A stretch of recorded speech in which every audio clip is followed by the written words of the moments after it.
so excited to have you on today, Suzanne, and I'm very excited for everyone to get to know you and your whole story, as well as how you really got into finding out, discovering, and sharing all of the amazing healing properties of food. So do you want to take a moment to explain who you are and what you do to everyone? Hi, everyone. Thank you so much for tuning in. As Renata said, my name is Suzanne, and I am I would say a reluctant natural health specialist. Not really reluctant, but this was not my first career I chose. My background is communications, and it became quite an international communications job, quite a diverse background. However, in building my career and living the life I wanted to live, I had to learn everything I could about natural health because I have a potentially fatal blood disease that affects my immune system and many other systems in my body. Western medicine didn't offer all the answers I need, and so I had to make a decision to either stick with what they were telling me or to explore the unknown. And that's kind of what led me to concentrate on nutrition and supplements and the power of natural healing. I love that. And I love too that you're such like an encyclopedia of knowledge around the different nutritional benefits of food, whether it be spices or like normal everyday ingredients, which we're going to be using here today. So I'm curious to hear, what did it first feel like as you were delving into the unknown and trying to figure out, can I heal myself through food? Honestly, and this is something that, like, don't feel bad if this is you, or, you know, if you're listening to this and this resonates, it was a long, hard process of first learning to listen to what your body really needs. And I can't emphasize enough, you know, they say in relationships, listening is everything. Believe it or not, we're in a very long-term relationship with our bodies. It's got to last us forever, and we have to start listening. And so, because there aren't many people that are even familiar with my health condition, my blood disease is very rare. I had to become an expert in me, and that required tons of listening and trial and error, honestly. So how does someone first get in touch with listening to their bodies? You know, they say data is everything now, right? The data industry is big. Well, believe it or not, our bodies are this massive data processing center. And the world of technology has forever tried to keep pace with the most amazing machine, the most complicated algorithm, the most technologically advanced creation in the world, and that's the human body. Really, it's learning to read things, to read symptoms, to read signs. And when I coach people who have chronic diseases, I coach them on kind of disease management and kind of body management. I talk about the body and how we feel, our emotions, how we physically feel, as almost a data dashboard. Because all of these things mean something. It's just learning to listen. We often have so many emotions attached to how we're feeling. If we don't feel that great, it tends to make us sad. And to be honest, they're all just signals. It's all just data. And your body's letting you know something's off, something's down, something's low, something, you got too much of something there. You know, whatever that third drink last night was not that important. So, you know, it's just learning to listen. I love that. And I think it's so encouraging the way that you explain it, because it doesn't make it seem like totally out there. It doesn't make it seem like it's a totally foreign idea. It makes it very achievable. It makes it very approachable for a lot of people. Yeah. And I think most importantly, there's no judgment. Right? We are so hard on ourselves and how we look, how we feel, or, you know, measuring up. Honestly, it's just about tweaking things, reading what's working, what's not. You know, even weight is data. And instead of having these stigmas, I could walk around with 100 stigmas weighting me down. I have so many things wrong with my body. Oh, Lord. I mean, I would win most contests when you complain about things. But, you know, instead I chose to be proactive and just take the judgment off. We are living in such a heavy society right now. Let's take the load off, take the judgment off, and just work on get to where we're going. So I definitely want to move on to what we're going to be making today and why you love it and what kind of health benefits it has as well. As somebody who loves other cultures, I love global travel, and God willing, when this Corona crap is done, I'm out of here for sure. But one of the things that I have learned and respect so much is that many of the natural health practices we have came from other cultures. They came from other traditions. Some of them are hundreds of years old. Some of them are thousands of years old. And so in learning what those are, I found so many healing properties, many of which are becoming very popular in the US. So one example of that is the Ayurvedic system in India, which has been around for thousands of years. And while many people love Indian food and they know about curry and things like that, this spice we're going to focus on today, or one of them, is one of the most powerful spices that is now milled and farmed specifically for medicinal reasons. So, and that would be the root turmeric. And from that, we get turmeric powder for cooking. But there's an active ingredient in it called curcumin, which is phenomenal for your health. It's an amazing antioxidant that helps the free radicals and helps fight all kinds of long-term bad things from happening to our health, including cancer. But it also is an anti-inflammatory. And most 3 in 5 people in the United States alone have one chronic health condition or more. Wow. The majority of chronic health conditions, the underlying factor in them is inflammation. And turmeric is an anti-inflammatory. So it's beautiful in that regard for the health properties. It's also an antioxidant. They also believe it helps heart health and many other aspects of your body.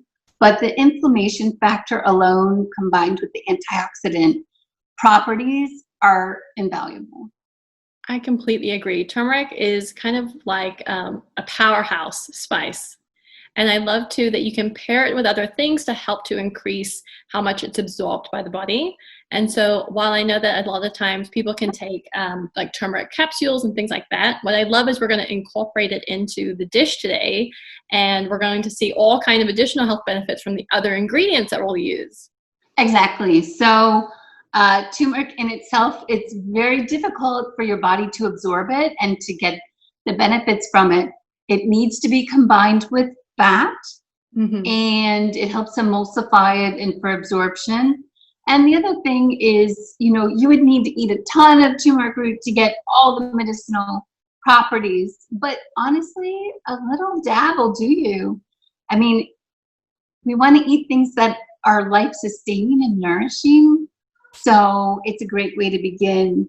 And it's also the turmeric root. It looks like a long root. It's related to ginger, which is another spice we're going to use today. You know, you can buy it dried or fresh. Please, people, get fresh, get fresh, get fresh. Yes. Fresh the flavor is so awesome. much better. Yes. Yeah. So we'll do turmeric root. We're going to do ginger root. We're also going to do fresh garlic. Garlic in itself is a powerhouse. It is antifungal, antibacterial, antiviral, antioxidant, not as strong on anti-inflammatory, but it's amazing. So that's another powerful, you know, we think of it as flavor and seasoning. It's not. It's so much more. Yes, so true. Ginger in itself has a ton of medicinal properties as well. And how could it not be related to turmeric root? It's also anti-inflammatory, antibacterial, antifungal, antiviral as well. So if your ears are attuned to anything corona-oriented, this is a great dish. Yeah. And when we combine it with cumin, which is very powerful, and one of my favorites is coconut oil. Don't get me started about coconut oil. It has monolaurin or lauric acid in it, and that alone is antiviral, antibacterial as well. And coconut oil is great for weight loss. It's great for, they're using the ketogenic diet for epilepsy, for so many other health issues, and to reduce inflammation very dramatically. I am with you with coconut oil. I don't know if I do anything without it anymore. Great, that's fantastic. I don't use any seed oils. Yeah. I only use olive oil for cold salads. And after that, I have been cooking pretty exclusively with coconut oil for about 10 years. And honestly, you're one of the healthiest people I know. So it's got to be doing something good. So you're going to lead me through this whole recipe because I've never cooked it before, but I'm very excited about eating it, which is the main thing. Fantastic. So because we're talking coconut oil, coconut oil, coconut oil, this is not something that you guys have to be sparing with. It is very cheap when you buy it in larger quantities. So I want us to start off with a healthy dose of it. It takes to heat very well. It's very conducive. It melts, and at room temperature, don't freak out, but at room temperature, it tends to liquidize. Starting off with approximately, if you're using maybe 1 head of cauliflower, yes, I would do 2 to 3 tablespoons of coconut oil. If it's liquidized, I would definitely do 3. Okay. And I would put it in a pan. So my pan. And go ahead and turn it to a healthy medium. Okay. Now, we have chopped ginger, is that correct? So I have my whole ginger root here. So do I chop it into a dice? Yes. And we're looking for a 1-inch piece? 2 or 3 inches, either way. And what I want to get people away from is, especially in the typical American or Western diets, we are very afraid of spices because we're not familiar with them. They're not really in our taste buds lexicon. We're unfamiliar with quantities. So be generous, use lots of ginger. And just remember, when you're cooking anything with ginger and garlic, ginger is more dense and will take a little bit longer to cook. So you want to add the ginger before the garlic always. Okay, ginger is going in. Okay, so it was sizzling as soon as it hit. So is that a good temperature? Yes. Okay. That's fantastic. Saute it for about 3 minutes if it's on medium heat. And you'll know when you're ready for the next step because the ginger will become slightly more translucent. Once it's ready, you want to go ahead and add your garlic. Okay, so we have 3 cloves of garlic, is that correct? Yes, perfect. And of course, if your garlic is wimpy, do 4. Yes. Be generous. Again, we are cooking for not just taste, but also nutrition. So be kind to your body and add more. And as soon as you put the garlic in, I like to go ahead and start playing with the spices. Because when you flavor the oil, the garlic, and the ginger with the spices, you'll be able to better permeate the rest of the dish. Mm. Many people make the mistake of putting the spices on top of the food once it's in, but if you are saturating and really covering the oil and all of the fine particles, then it's gonna absorb better into everything. Do you do a fine dice or do you mince your garlic? In some dishes I do mince it, in some others I do it a little bit blunt. Same with ginger. Sometimes ginger, I do like matchsticks, which are nice and yummy. Yeah. So I think for this dish though, I'm flexible. It doesn't bother me either way. Oh, nice. So go ahead and start adding. You want to add about 2 heaping teaspoons of cumin, about the same amount of your turmeric. Okay. And you're going to want to saute that for a few minutes until the smell starts permeating the air. It'll start to smell great. This is going to be so good. I can already tell. Growing up, I'll never forget, like, my mom was like, you are going to starve when you leave my house. You don't help me cook. You don't do any of this. And I was like, oh, well.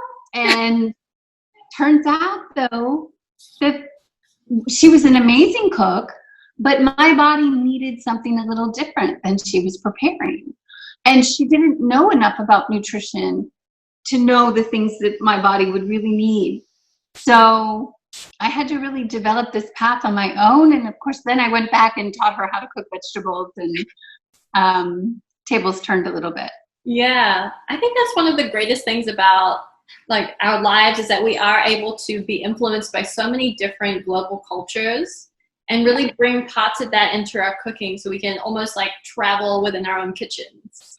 Yes, definitely. And while I was always open to other cuisines, I mean, my first Indian food was long before I lived in India. Yeah. So, but I did have really the blessing of living in India for a year and Pakistan for 2 years. Oh. So I have some pretty intimate familiarity with the cuisine. It smells so good in here. Like, we could just stop right now and I would eat this. No, don't. We're not ready yet. Okay. So, if your oil is coating the pan pretty much and your spices are doing well, I want you to go ahead and add your cauliflower. Okay. And I've just cut them into florets. Is that good? Perfect. Florets are great. Okay. And I don't know if all your viewers know, when you have your whole cauliflower head and it's sitting in its stem, the most fun way to get that dislodged is honestly to bash it down. Oh, I have never done that. It is amazing. It breaks out from the stem automatically. You don't have to cut it. And who doesn't like a little kitchen violence? We're already chopping and hacking things. So honestly, if you just take the whole head and with quite a bit of pressure, slam it down onto a counter or a floor, you'll find that the stem naturally dislodges, and sometimes the florets even dislodge, and it makes it very easy to dice up and put into floret. And make sure the wrapper's still on, or make sure it's not like naked, because then you'll have cauliflower shoots, like you'll have like an explosive kitchen. So okay, that's a good tip. Definitely, that was good to tell me, because I would have taken the wrapper off.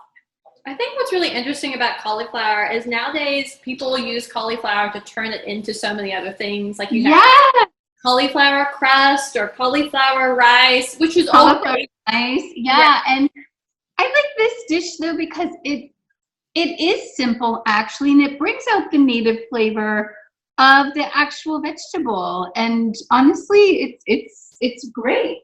So I'm just tossing the cauliflower around in the spices and the oil to get them fully coated. Is that right?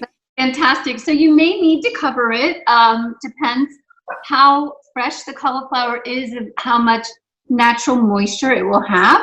Okay. And you may need to add a little bit to kind of steam it so that it breaks down a bit. And when you do, you just need to add a little bit. I would start with no more than probably 1/8 cup of water. Okay, so a really little amount. Yeah. This smells so good. I love it. And also a tip for people is, spices can be very expensive when you get into cooking. So please venture to your ethnic supermarkets. You'll often find far more reasonable prices or bulk quantities. Indian spice markets or Indian markets are fantastic for cheaper spices. Farmers markets sometimes, especially where they have fresh dried herbs, Those are great resources as well. And especially too, when you bring your spices home, obviously make sure they're not in direct sunlight or like really close to the heat, so you can preserve them when you do spend your hard-earned cash on some delicious spices.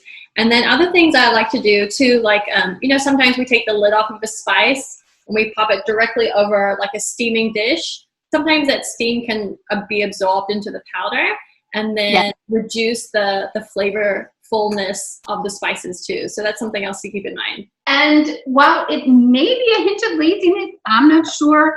I love to do things in one pan. So for me also, if I'm cooking a protein with this, for example, a chicken breast or piece of fish, which goes really nicely with this. If I am doing a protein, I love to cook it in the same pan afterwards, because then, or sometimes even before though, because you have all of the spices and flavoring in the pan, and so it really just deepens the flavor of the protein you're eating. Ooh, and that's such a great, easy way to season your protein at the same time. Yeah. I feel like this is the fastest dish ever because you just need like the cauliflower to get tender, right? And that's it? Yeah, a little bit. And you should be mixing the, just stirring it a little bit so that you make sure that the turmeric is all around. You really want to stir it up pretty good. And you'll know if it's clumping or whatever, then you need some more oil. And it's okay to add more turmeric as well. So this is one of the dishes you kind of want to season to taste. Yeah. But you'll find the things that we add at the end bring up the flavor quite a bit. In a minute, I want you to go ahead and add raisins to it. And you want to add the raisins to it while it's still cooking, because it gives the raisins an opportunity to not just absorb some of the water, but also to absorb some of the flavor. Ooh. And by the end, they're plump and delicious. Especially raisins with a little cumin in it are fantastic. And I think too, what's great is that you have all this earthy spiciness from the cumin, from the turmeric, and then you have the hint of sweetness from the raisin. It's going to be such a great flavor, as well as textural contrast to the dish. Yes, exactly. I'm big on textures and playing the different tastes off of each other. I know a lot of people add salt just as they're reading a recipe, they add all the spices in. However, what they found is that in most cooking, salt should be added at the end because it stays on top as flavoring, and that the earlier you add it in the recipe, the more it absorbs and the more salt your taste buds tend to need. Oh, that's interesting. So they say actually, a potato chip is actually not the most salted food because the salt is on top, it's not inside. Whereas something that is like a Cheeto, where it's packed inside, or some kind of junk where it's packed inside, anything you're cooking that you add it throughout, it's going to usually require a bit more. Wow, that's so good to know. I never even thought about it that way. Yeah, so I always salt at the end. It's kind of a little health hack tip. And you use pink Himalayan salt, is that correct? I do. And, thank goodness that we have such a global economy, because it's cheap. It's super cheap. And I have seen it at Costco for like $6. And then I was at the dollar store and found it for $1. I don't know if many people know that, like, sometimes the dollar store, they actually it's a test market for products. So don't always count your dollar store out. Number one, you can get great bargains, but number two, you can find new products that they're test marketing. It's a cheap way to test market. Okay, should I go ahead and add the raisins in now? Yeah, definitely. Go ahead and add the raisins. And once our cauliflower has been cooked through, we can go ahead and add lemon juice and salt. How much lemon juice do you add? Again, that is something I also say to taste, but the more lemon juice you use, usually the less salt you need. Because lemon juice kind of makes flavors pop, it's a great foil, like it accentuates other flavors without turning things too bitter. Yeah. So juice actually has quite a bit of sugar in it itself. So I would probably use an entire lemon. Oh, wow. Okay. I love lemon as well. So I'm going to add I would say medium-sized lemon squeezed into the pan. Yeah. Oh my gosh, my mouth is literally watering. Would it be socially acceptable for me to eat this whole thing? Definitely. Okay. Definitely. I mean, I hesitated when I said quantity because I was like, well, I could eat the whole thing. Like literally. It's happened. It's totally happened. So, and did you happen to get cashews? I did, yes. They are probably one of my favorite nuts ever. Okay, so they're a beautiful addition at the end. And also, towards the end, if you had something, let me show you. Coconut manna is like one of the most amazing products ever. Okay, I do not know what this is. This is amazing. This is basically ground up coconut and with the pulp, everything, the oil included, but this is really the meat of the coconut ground up into almost like a butter. Is it coconut butter? It's different. It is coconut butter. Okay. Right? It is manna is another word for it, but phenomenal. And you can add this actually to the dish as well. If you wanted to add this towards the end, it will melt just like the coconut oil and mix around, but it does have a slightly sweet hue to it. Not really sugar, but it can seem a little sweetening. So should I chop up the cilantro to add on top later? Yes, yeah. And that's another one where cilantro has a beautiful detoxifying quality to it. I actually, when I went to a naturopath, he wanted me to detox pretty seriously. And one of the things he gave me was cilantro extract. Oh. Tasted absolutely horrible, but it was amazing. It's very powerful, and it just underscores the medicinal properties. So first, I think you need to taste it. Okay, taste it. Yes. And see how you feel, because we haven't added salt yet. Oh, good point. Okay. Yeah. And once, I would add a little bit of salt, maybe start with like a teaspoon, and go ahead and try it and see what your taste buds dictate. Before you serve it, I actually want you to mix the cilantro and the nuts in and not use them as a garnish on top. So for me with cilantro, because of its multiple health properties, we often use things like garnish that we honestly should be making into a meal, and cilantro is one of those, has phenomenal health properties. This dish is far too white yellow for me. I usually eat things with greens. So for me, I have chopped up enough cilantro that it's almost like a vegetable we're adding to our meal. I love that idea. That's so clever. I did try it and I love it. I think I get the lemon, I get the turmeric and the cumin, and I got a little bite from the raisins, which was so nice to get a touch of sweetness in there. When you're ready, go ahead and add your cilantro and nuts and mix them in. Your cilantro will break down a little bit in the oil, but that's okay. It makes it totally yummy. Of your previous videos on Filipino cuisine, sometimes you got to eyeball it, right? Everybody's grandmother eyeballs it. Yes. So I totally am guilty of that. So. But it's funny because I don't necessarily think it's guilty. I think that it's like when you cook and when you're really into it, it's so intuitive. Like you just kind of Yeah. It just makes it a little harder to help others get to where you are. So it's so true.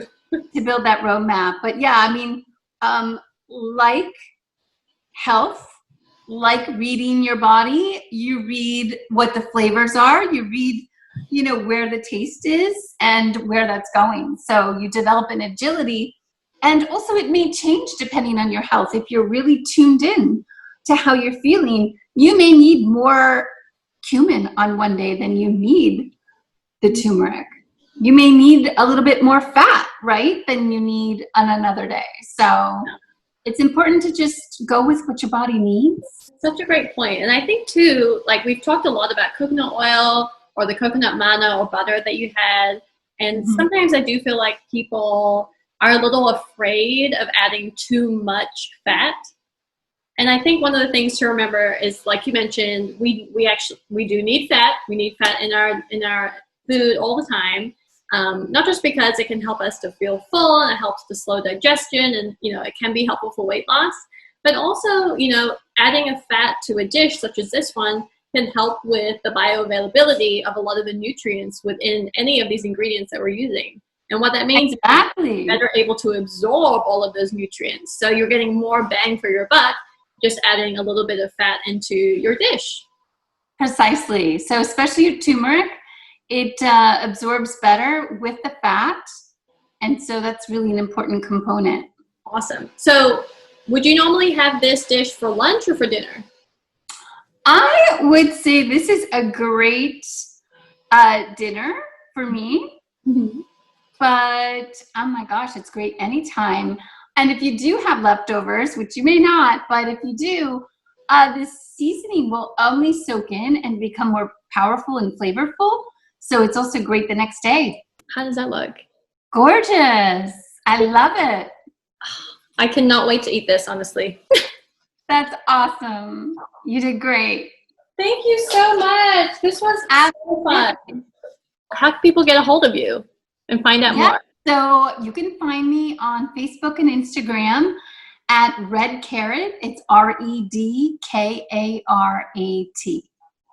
Awesome. I'm so excited. Thank you so much for joining me. This was so much fun, and I'm very excited to eat, as I've said like 1 million times already.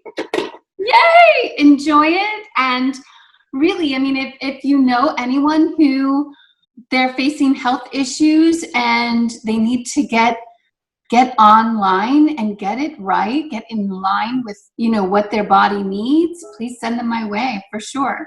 Definitely. I mean, you're a living testament to the power of food and how you've really taken control of your health and found the things to work for you. And I think if there's anyone able to coach anyone else with any chronic illnesses, it's definitely you. Thank you so much. And I'm happy for, any of the listeners, if they want a free conversation to see what we can do, I'm happy to do that. So please feel free to comment and let me know. Oh, thank you so much.